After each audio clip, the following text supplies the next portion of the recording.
मैं बनाना, जीवन के चारों दिशाओं में, चतुर्दिक दिशाओं में विकास पाने के लिए संत लोग यहाँ आते हैं, भक्त लोग आते हैं। और संतों का सानिध्य, भक्तों का सानिध्य यह दुर्लभ अवसर है।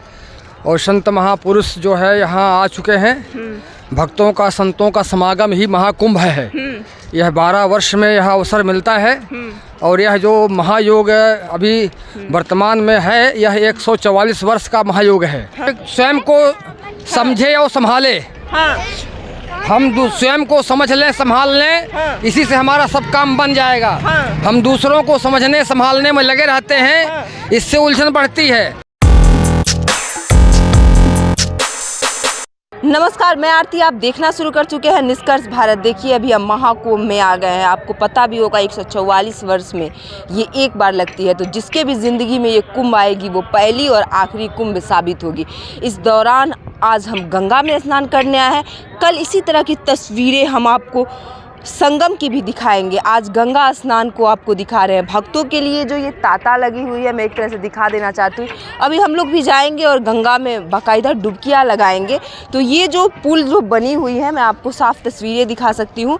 ये आप देख सकते हैं, ये जो पुल बनी है भक्तों के आने जाने के लिए बनी है। सुगम मार्ग हो, सरल हो, किस तरह से भक्त आने जाने में उनको कठिनाई ना हो, उस तरह की व्यवस्था उत्तर प्रदेश पुलिस, उत्तर प्रदेश की सरकार ने की है।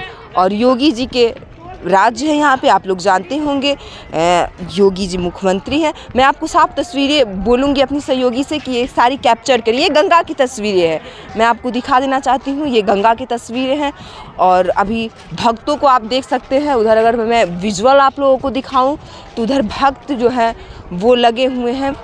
पूरी बाकायदा यहाँ लगाई गई है। एक इससे ये जो पुल है, इन्हें पीपा पुल टाइप के बोला जाएगा। आप लोगों ने अलग अलग शहरों में भी ये पुल देखी होंगी, लेकिन ये महाकुंभ है। इसमें आप लोगों को पता है, साधु संत जितने भी होते हैं, नागा साधु हो या स्त्री साधु हो, सभी तरह के मिल सकते हैं। हमारे साथ एक गुरुजी मौजूद हैं, साधु जी। इनसे भी जानने की कोशिश करेंगे कि क्या क्या व्यवस्थाएँ हैं गुरुजी यहाँ पर। यहाँ संपूर्ण व्यवस्था है संतों के लिए, भक्तों के लिए, संतों के लिए, भक्तों के लिए संपूर्ण व्यवस्था है। और प्रशासन की व्यवस्था अति सराहनीय है। और संत महापुरुष जो है यहाँ आ चुके हैं। भक्तों का, संतों का समागम ही महाकुंभ है। यह 12 वर्ष में यह अवसर मिलता है। और यह जो महायोग अभी वर्तमान में है, यह 144 वर्ष का महायोग है। इसमें भारत ही नहीं, विश्व के जो दार्शनिक हैं, संत हैं, योगी हैं, विद्वान हैं, साधक हैं, भगवत प्राप्त के मार्ग में चलने वाले साधक हैं, वो सब यहाँ पहुँच रहे हैं, आए हुए हैं। सभी प्रकार की साधुएं जो होते हैं यहाँ पे नजर आएंगे। महाराज जी 144 वर्ष में एक बार लगा हुआ है। तो जो इस भक्त जो है, अगर जो भक्त इस महाकुंभ में नहीं आ पाएंगे, वो 144 वर्ष बाद तो नहीं फिर आ पाएंगे। संभव नहीं है, संभव नहीं है, बिल्कुल नहीं। यह योग अब 144 वर्ष के बाद ही आएगा। अतः इस बात को हमारे सनातनी लोग जानते हैं, इसलिए जो है सभी लोग प्रयास करते हैं कि एक डुबकी हम गंगा में अवश्य लगाएं।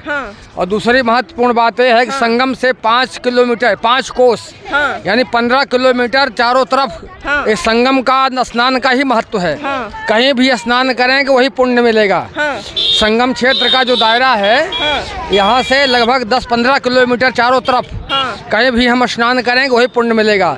अतः इसलिए भक्त लोग सब जगह स्नान करते हैं, संगम में स्नान करते हैं और गंगा किनारे किनारे सब जगह स्नान करते हैं। यह जो है मोक्ष का साधन है। जीवन को प्रकाश में बनाना, जीवन के चारों दिशाओं में, चतुर्दिक दिशाओं में विकास पाने के लिए संत लोग यहाँ आते हैं, भक्त लोग आते हैं। और संतों का सानिध्य, भक्तों का सानिध्य यह दुर्लभ अवसर है। यह व्यक्ति समाज के लिए अमूल्य लाभ है। मूल्यों के द्वारा यह लाभ व्यक्ति समाज नहीं प्राप्त कर सकता। यह जैसे वायु हम लोग लेते हैं, वायु कितना महत्वपूर्ण है, अमूल्य है। इसी प्रकार से संतों का सानिध्य, सत्संग जीवन में प्रकाश और प्रसन्नता की प्राप्ति कराने वाला होता है। इसीलिए भक्त लोग यहाँ आते हैं संतों के दर्शन के लिए। और संतों का दर्शन ही एक तरह से जो है दिव्य स्नान है। महाराज जी, आजकल के युवा पीढ़ी में डिप्रेशन दिख रहा है, तनाव दिख रहे हैं, तो हमारी युवा पीढ़ी के लिए 2-4 शब्द अगर आप उन लोगों तक पहुंचाने की बिल्कुल कोशिश बिल्कुल करें बिल्कुल तो सबसे कि क्या करें जो हम लोग तनाव और डिप्रेशन से दूर? युवा पीढ़ी के लिए सबसे महत्वपूर्ण बात यह है हाँ कि युवा पीढ़ी स्वयं को समझे और संभाले।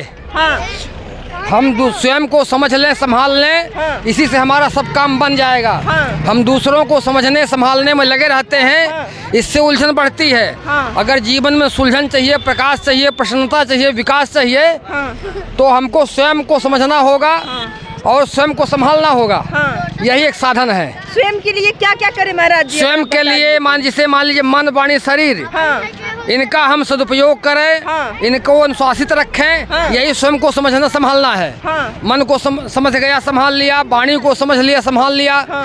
शारीरिक क्रिया को समझ लिया, संभाल लिया। हाँ। इसी से हमारा युवा पीढ़ी जो है हाँ। आगे बढ़ेगी, प्रकाश पाएगी, विकास पाएगी। हाँ। देखिए महाराज जी हमारे साथ थे। तो आप देख रहे थे निष्कर्ष भारत। ऐसे ही तमाम खबरों के लिए आप बने रहिए निष्कर्ष भारत पे। धन्यवाद।